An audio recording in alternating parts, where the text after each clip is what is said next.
something will replace the US dollar. Something replaced the pound sterling, something replaced the French franc, something replaced the Spanish peso, et cetera, et cetera.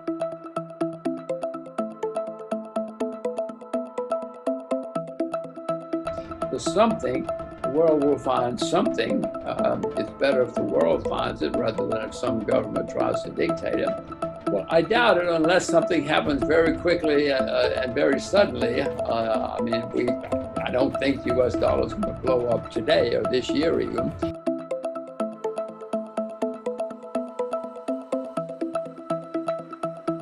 It's going in that direction. It could, if we have a gigantic collapse in 3 months or a few months, yes, of course, people may grab for gold or silver in desperation. I doubt it. The problem with the gold standard or the silver, it works. Well, history shows that, silver, gold, people. I'm a peasant, Michelle. All of us peasants know that when something goes wrong, we want some silver in the closet. We want some gold under the bed. But just in case, I'm going to have some silver under the bed. Maybe it'll be something else. But so far, history shows you better have something sound and useful. The definition is internationally recognizable, easily transportable, that the world will accept. Well, it's already happening. Copper's made all-time highs because everyone now expects electric vehicles. But electric vehicles use several times as much copper as a normal vehicle because copper is used for electricity conduction.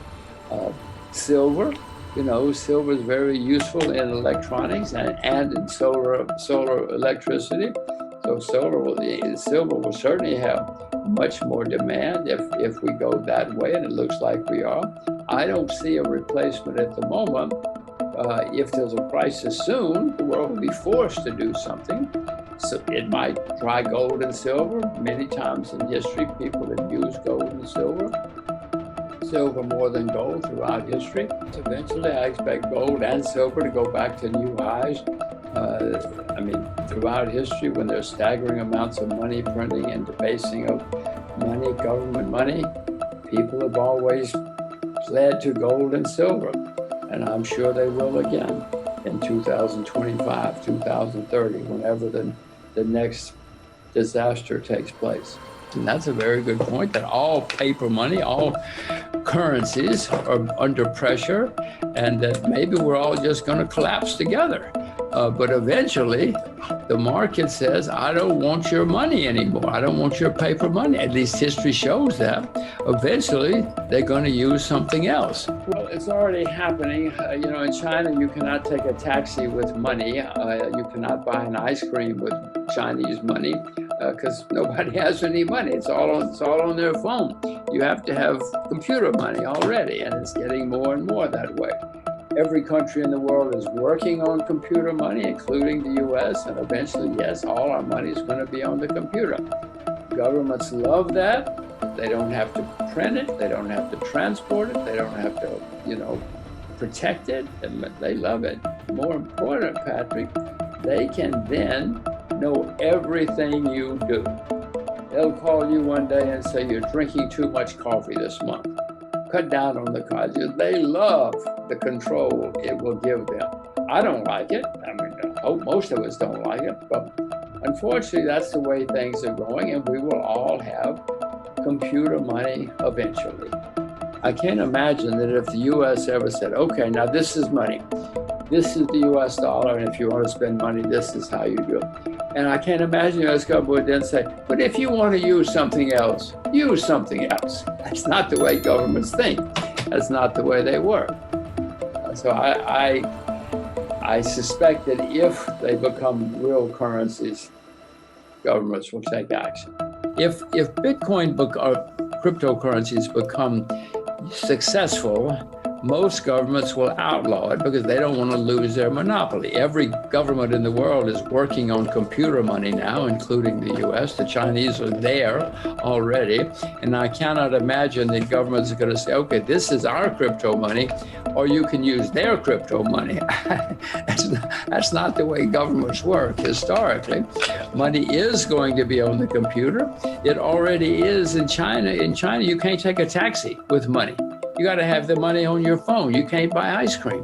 So it's happening. Yeah, Bitcoin has been a great success as a trading vehicle. There's no question about that.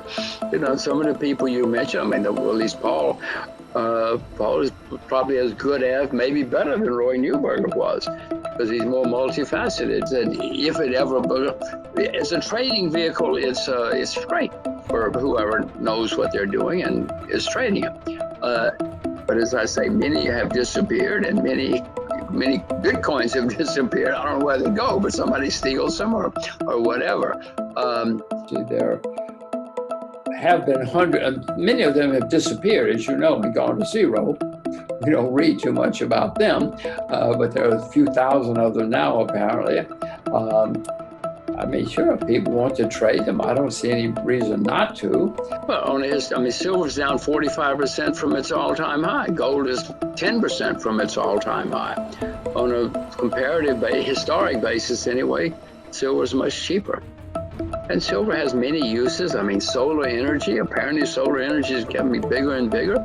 You know, you need silver, many things. So silver's just cheaper. But if it were reversed, if gold was down 45% and silver down 10%, I'd say buy gold. Right. I'll buy both. I'll buy more gold and silver somewhere. I just don't know when. I mean, I've got my silver. I've got my gold. You know, all of us peasants know that when something goes wrong, we want some silver over there in the closet. We want some gold under the bed. Politicians and bureaucrats say, forget it. Well, they can say that all they want, but us peasants, we've been around a long time, hundreds of thousands of years. If we know, we better have some gold or some silver when things go wrong. Gold does have an economic purpose. I mean, it also has speculative purposes and it has jewelry purposes, but gold is also used in electronics, etc., as is silver. So even if women and men all suddenly decide, oh, I can't stand gold jewelry, at least gold still has an economic purpose. Likewise, silver, as I said, solar panels. Silver kills bacteria. There are many uses for silver besides speculative purposes. I hope it doesn't disappear as speculative purpose because I own a fair amount of it. But even if it does, at least I can sell it to the solar energy guys and the electric vehicle guys. They need silver. My view is that if they do become currencies, and the crypto people all say, oh, we're going to be the new currency, we're going to replace government money. If that ever starts happening, I'm sure that the governments will then say no. They will outlaw it or ban it or tax it. They'll do something because governments do not like to lose their control. They do not like to lose their power. So some of the things that the world needs or thinks we think we need solar energy, we think we need electric cars. If we're going to have them, it's going to increase the demand for some things, copper, lithium, silver, a few things like that.